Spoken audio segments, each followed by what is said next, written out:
आगामी लोकसभा चुनाव नजदीक है और उससे पहले राम मंदिर की प्राण प्रतिष्ठा होनी है, जिसको लेकर सियासत होने लगी है। यानी कि राम मंदिर के नाम पर वार पलटवार का दौर शुरू हो गया है, जिसको लेकर एनडीए के सहयोगी दल अब सपा को घेरने में जुटे हैं। जैसा कि राम मंदिर की प्राण प्रतिष्ठा को लेकर ट्रस्ट ने विपक्षी दलों के नेताओं को राम मंदिर की प्राण प्रतिष्ठा को लेकर आमंत्रण पत्र भेजा है, लेकिन अभी सपा के मुखिया अखिलेश यादव को आमंत्रण पत्र नहीं भेजा गया है। अभी हाल ही में अखिलेश का एक बयान सामने आया था, जिसमें उन्होंने कहा था, बिना बुलाए कोई नहीं जाता, अब भगवान बुलाएंगे तब राम मंदिर जाएंगे, जिसको लेकर अब कैबिनेट मंत्री संजय निषाद ने पलटवार किया है। कहा, सपाइयों ने राम भक्तों पर गोली चलवाई थी, जिसका उनको अब जवाब देना होगा। भगवान ने बुलाया है तब हम जनता धरती पर आई। कोई व्यक्ति है बिना ईश्वर की मर्जी के धरती पर नहीं हो, और जब तक चाहेंगे तब तक रहेगा, उसके बाद उसको मृत्यु स्वीकार है।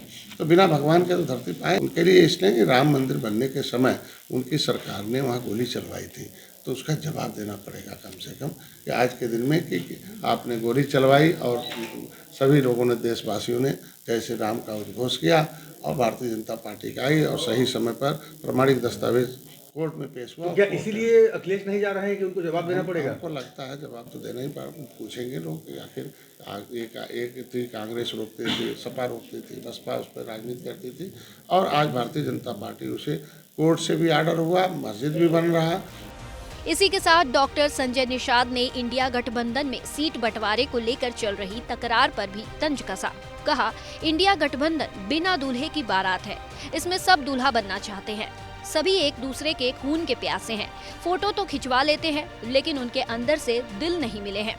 बिना दूल्हे की बारात है और सब दूल्हा बनना चाहते हैं। ये बटुरे जोगी मठ उजाड़ हैं, एक दूसरे के खून के प्यासे हैं, फोटो तो खिंचवा लेते हैं, लेकिन दिल उनके अंदर से नहीं मिलते हैं। इसीलिए कहते हैं ना कि आज के दिन में देखिएगा कि आपने छत्तीसगढ़, मध्य प्रदेश, राजस्थान देखा होगा किस तरीके से इंडिया ये इंडिया कुछ है नहीं, ये यूपीए का कब्रिस्तान है। पिछली भ्रष्टाचार को उसमें दफन करने के लिए एक नया नाम दिया, और देखिएगा हम लोगों ने 39 पार्टियों ने तय किया 330 पार एनडीए सरकार। ये लोग साबित करते हैं कि मोदी के सामने किसी की हिम्मत नहीं लड़ने की। मोदी एक मजबूत नेता है, मोदी ही देश का कल्याण कर सकते हैं।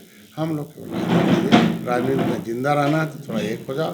ये लोग जिंदा रहने के लिए अपना बता दें कि यूपी सरकार में कैबिनेट मंत्री डॉक्टर संजय निषाद आगामी चुनाव की तैयारियों को लेकर चंदौली में समीक्षा बैठक के लिए पहुंचे थे, जहां उन्होंने अखिलेश यादव को तो घेरा ही साथ इंडिया गठबंधन पर जमकर हमला बोला।